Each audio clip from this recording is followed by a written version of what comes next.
گئے ہیں. یہ حالات ہیں اس وقت اسلام آباد، راولپنڈی میں خاص طور پر، اس کے علاوہ پنجاب کے مختلف شہروں میں. یہ دیکھیے یہ بند ہے جو ٹوٹ گیا ہے، اور کتنی بڑی تعداد میں یہ پانی اب دیکھیے کس طرف شہروں کی طرف جا رہا ہے.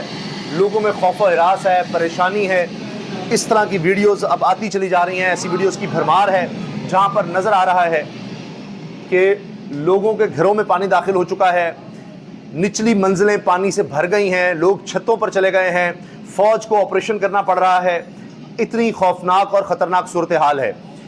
ہیلی کاپٹر کے ذریعے لوگوں کو ریسکیو کیا جا رہا ہے.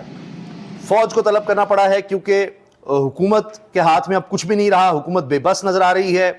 حکومت یہ ضرور کر سکتی تھی کہ اپنی تنخواہیں بڑھائیں، اپنی مراد بڑھائیں. ابھی یہ بھی کیا گیا کہ جی چھٹی، اگر چاہے وزیر اعلیٰ مریم نواز صاحبہ ہوں، اسپیکر ہوں، وزراء ہوں، وہ اگر چھٹی پر بھی جاتے ہیں تو ان دنوں کی تنخواہیں بھی ان کو پوری کی پوری ملے گی، اور دسمبر 2024 سے ملیں گی. تو وہ لوگ اس میں بہت زیادہ مصروف ہیں. لہٰذا اب مریم نواز صاحبہ کا، وزیر اعلیٰ کا ہیلی کاپٹر آپ کو نظر نہیں آئے گا. اب فوج بلائی گئی ہے کہ وہ آئے. فوج کو طلب کر لیا گیا ہے. مختلف شہروں میں ہنگامی صورتحال ہے.